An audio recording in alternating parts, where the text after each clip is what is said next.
How can we know that the book of Mark was written before that of Matthew and of Luke? I'm going to give you two logical reasons to believe this. Number one, the book of Mark is the smallest and least embellished of the Gospels, and it begins with Jesus' baptism and goes on from there, leaving out huge portions that are included in Matthew, Luke, and John. What's quite fascinating is that there are a lot of passages taken from Mark and put into both Matthew and in Luke. Moreover, Matthew and Luke contain passages not contained within the book of Mark that they seem to be taking from another source. In the academic world, this is called the Q source. In addition to the passages from Mark and those taken from the Q source, Matthew and Luke each have their own individual narratives. What we can extrapolate from this is that Mark was the earliest gospel, and Matthew and Luke both had Mark and the Q source sitting in front of them when they wrote their gospels.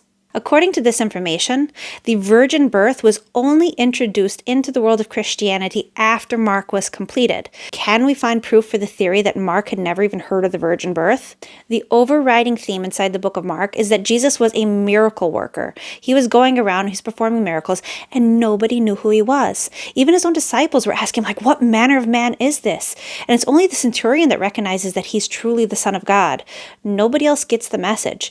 In fact, in Mark chapter 3, his own family thinks he's insane. Now here's a logical question I want you to ask. If Mark had heard of the virgin birth and he knew that angels had gone to Mary and Joseph as Matthew and Luke respectively claim, then why would these people be thinking that their own child is crazy? Why would his family think he's insane? They knew that he was coming from a different source than the ordinary human being. They knew that he was divine, and they should have expected his behavior to be different from that of an ordinary man. Clearly, Mark had never heard of the virgin birth, and he kept the family in the dark in his story. They didn't know what was going on. They didn't know who Jesus was. It was a complete enigma to them why Jesus was behaving in this way. Let's talk a little bit more about the Christian canon. Most Christians are under the assumption that the New Testament as we have it today is what was always available to Christians, but that's not true at all.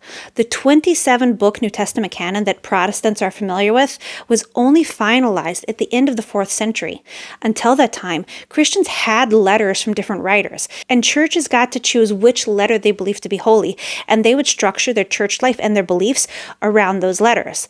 Many of those letters weren't even included in the New Testament canon. In the ancient world, there were so many different forms of Christianity, even more than we have now, and trust me, we have a lot. You had groups such as the Ebionites, who believed that Jesus was a mortal man and the Messiah, and he was not God at all. And then you had groups on the completely opposite end of the spectrum, like the Marcionites, who believed that Jesus was completely divine, he wasn't mortal, his body was only an apparition, and the whole crucifixion was kind of like a mirage. You had the Gnostics, who believed that Jesus was just one in a pantheon of gods. You had all different sorts of beliefs. There was no orthodoxy.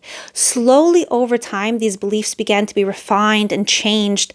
The Trinity itself took many years of development, and you only get the final version of 381 CE at the Council of Constantinople, when finally it was hammered out that the Holy Spirit, Jesus, and God the Father are all one and all of the same level, of the same substance. Before that time, there was a variance in beliefs. The important takeaway is that when you go back and you read your New Testament, you're reading a book and you're imposing the Trinitarian lens upon it. But these books were written by people with very disparate beliefs, and different Christian groups have always seen different things inside of these books. Every author inside of this book views Jesus in a very different manner. And it's not just a different manner as in from their own personal perspectives.